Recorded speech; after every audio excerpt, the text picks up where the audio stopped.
Somewhere in Greece, a cursed creature remained hidden. Among all the monsters who inhabited the nightmares of the Hellenic, this was surely one of the most feared. Many brave heroes dared to hunt this creature, but none ever returned. They said that this being was so hideous that no one could face it. Her name was Medusa. But Medusa was not always like that. She once had been one of the most beautiful women ever to walk the earth. She was born of the union of two primordial sea deities, Phorcys and Ceto, and she came into the world as a normal child. Medusa had two sisters, Stheno and Uriel. They were Gorgons, creatures that combined women and serpent traits.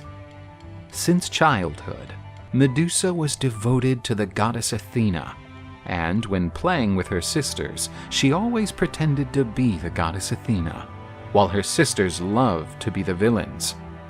Together with the girls, she also played with a boy called Iphicles, who was Medusa's best friend. The two were inseparable. Medusa grew and became more beautiful every day. Medusa's charms made the young Iphicles an easy target for Eros, the god of love. In love, Iphicles declared his affection for Medusa.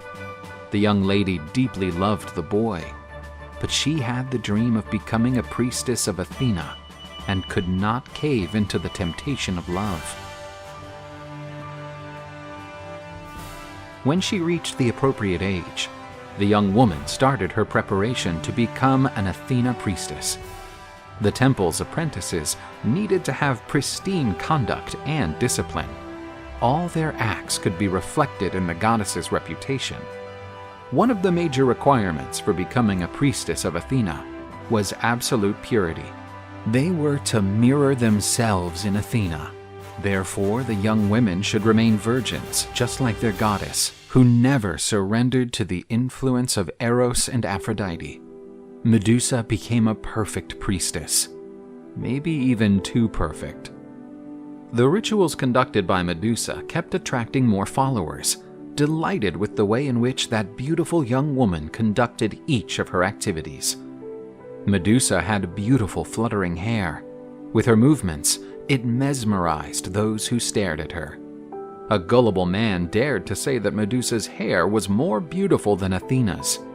The goddess, from the top of Mount Olympus, noticed a commotion in one of her temples. She realized that many were not there to worship her, but rather to see the charming priestess. Athena resisted the temptation to do anything against those who shifted their focus from her to Medusa. The goddess knew that, although this was wrong, the young priestess was not to blame. After all, she was only doing her work in the best way she could. Meanwhile, at Mount Olympus, Poseidon noticed the goddess's restlessness. The sea god and Athena had a major rivalry. They disputed the right to be the city's patron god, which was the capital of the Attica region. The goddess was the winner of this dispute, and in honor of her new protective goddess, the city changed its name to Athens. Poseidon did not accept defeat well, so he was waiting for the right moment to take revenge on the goddess. The god noticed that Athena was focused on her most beautiful and gracious priestess. He decided that this beautiful young woman could be an instrument of his revenge. Poseidon plotted to tarnish Athena's reputation, striking her most unblemished follower. In the meantime, Medusa kept carrying her normal life, unaware that she was being watched by the Olympic gods. Medusa walked by the sea, and lurking, concealed among the waves, the god of the seas followed her. She heard someone say her name. The call came from the ocean. Poseidon emerged from the sea in all his paramount glory. The god used his charm to seduce Athena's priestess. But Medusa, albeit stunned by all his splendor, did not forget her vows and rejected Poseidon's advance. He did not accept the rejection and grabbed Medusa's arm.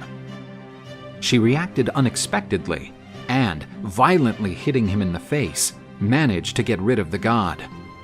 Medusa ran to Athena's temple, the only place where she felt safe.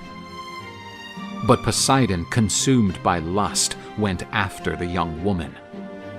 Poseidon was almost reaching her, when the brave Iphicles stood between the god and Medusa.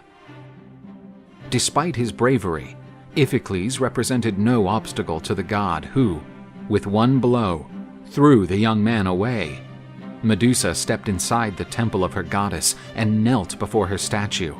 She asked for protection when she heard the god of the sea's heavy footsteps approaching. The god approached the encircled young woman, who cried out for help. Poseidon possessed her on the goddess altar by force.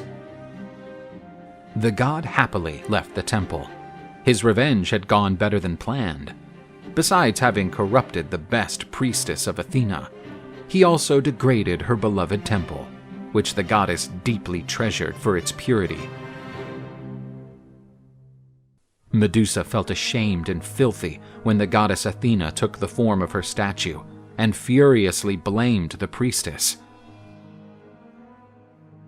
Athena said that if it had not been for her flamboyant presence, which diverted men from the path of virtue and purity, and for her vanity, which made her irresistible, none of that would have happened. Her temple would have remained immaculate, and her honor as a goddess would not have been diminished. Athena decided to punish the priestess, who was now impure and guilty, for the dishonoring of the temple she was to care for. The night arrived, and Iphicles regained consciousness after the strong blow he suffered. He then began to search for Medusa. He heard her cry in the temple of Athena. Arriving there, he encountered Medusa sitting on the ground, crying in pitch-black darkness. She asked him not to come near, because she did not want to be seen like that. Concerned, her friend nevertheless approached, offering words of comfort. But when he touched the young woman's shoulder, a serpent bit his hand. Medusa frighteningly turned, and the two youngsters looked at each other. The young Iphicles became a stone-made statue. In despair, Medusa wept, embracing the statue of her best friend. Not to hurt anyone else, she ran away. But during her escape, she was sighted by some residents of the city. Those who looked into her eyes became petrified. People told each other about that horrible snake-haired creature. A group was assembled to hunt the creature. These men were found days later, completely petrified and with terrified semblances. Medusa had no intention of hurting anyone. She simply wanted to defend herself from unfair aggression.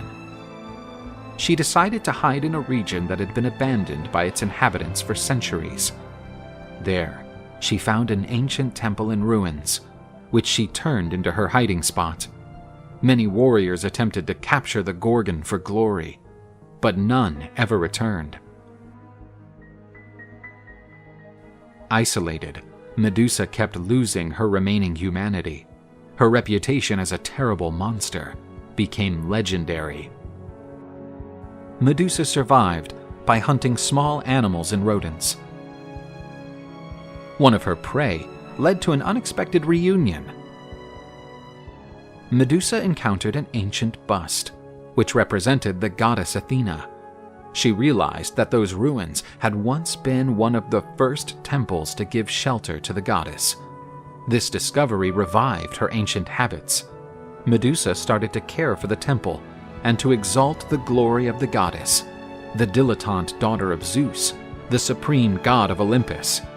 Albeit living a miserable existence, the young woman still showed her nobility. In her heavenly residence, the goddess did not fail to notice the honorable acts of her former priestess. She realized that her actions could not be justified by vanity, since no one could witness those acts. And she felt sorry for having enforced such a cruel and irreversible punishment on the girl. While conducting one of her many rituals, Medusa heard the steps of another invader. Medusa's bestiality re-emerged, and she prepared to face another opponent. The daring warrior walked cautiously in the creature's abode, while she prepared the ambush. Sneaking close to the warrior, she was stunned when noticing that he was carrying Athena's shield, the sacred aegis that had once belonged to Zeus. Athena's shield was so polished that it reflected like a mirror, and using the reflection, the warrior realized that the monster was behind him. With a sharp blow, the young warrior severed Medusa's head from her body. Medusa was dead, and her blood kept dripping to the ground. The warrior, anonymous until that point, would go down in history under the name of Perseus.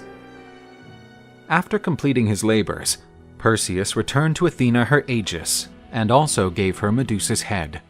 What few knew was that Medusa carried Poseidon's divine seed, and from her blood, Chrysaor was born, the warrior of the golden sword. Not only that, another beautiful creature, a winged horse, also emerged. The majestic Pegasus was the purest of all creatures, embodying all the original purity that had been stolen from his mother. Then believed that the help Athena provided to Perseus, when she handed him her precious shield, was another act of retaliation against Medusa.